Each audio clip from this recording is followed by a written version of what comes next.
ভাই রে ভাই, চুড়ি বানাতে গিয়ে আমার যে পরিমাণ পরিশ্রম হয়েছে, আমি জানি না এটা অন্য কারোর হয়েছে কিনা।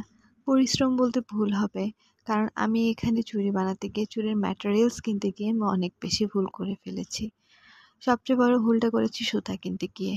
রেশমি সুতা কিনতে গিয়ে আমাকে এই টাইপের বলের সুতা ধরিয়ে দিয়েছে। তো এই সুতাগুলো বের করা এত কষ্ট, কারণ এগুলো তো আলাদা করা নেই রেশমি সুতার মতন। এগুলো লম্বা করে করে বিনুনি করা যেভাবে থাকে সেভাবে থাকে না। এই সুতা আমার একটা একটা করে বের করে স্কেলে করতে গিয়ে, যেমন আমরা বল সুতা বা গুটি সুতাকে যেভাবে আমরা স্কেলে করি, আমি এটা রিশা আপুর একটি ভিডিও দেখেছিলাম, সেখান থেকে এই গ্লুটা নিয়ে আমি করার চেষ্টা করেছি। কিন্তু এইখানে এই সুতাগুলো এতটাই চিকন, এগুলো রেশমি সুতাই, কিন্তু এই সুতাগুলো রেশমি সুতার মতন করে পেঁচানো থাকে না, এগুলো একটু অন্যভাবে থাকে। এই সুতাগুলো অনেকটা বল সুতার মতন করে থাকে। এই সুতাটা কিনতে গিয়ে আমার টাকাও খরচ হয়েছে, প্লাস এটা আমার কোনো কাজেও লাগেনি। আর এই সুতাটা এতটাই চিকন করে নিয়েছিলাম আমি স্কেলে, এইটা নিতেই আমার অনেক বেশি কষ্ট হয়েছে।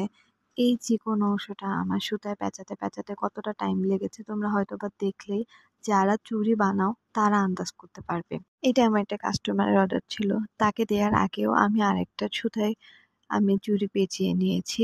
কিন্তু সেটা ছিল বল সুতা বা গুটি সুতা দিয়ে করা, কিন্তু রেশমি সুতা দিয়ে করতে গিয়ে আর এই সাইজের করতে গিয়ে আমার নিদারুণ কষ্ট ভোগ করতে হয়েছে।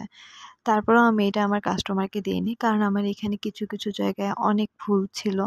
তাই আমি আবার নতুন করে চুড়ি কিনে আমার কাস্টমারের জন্য আবার নতুন করে সেই আসল রেশমি সুতা দিয়ে করেছি।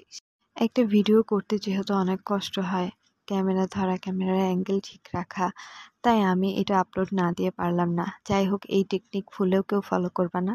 আমার সত্যিকারের চুড়ি বানানোর ভিডিও শীঘ্রই আসছে।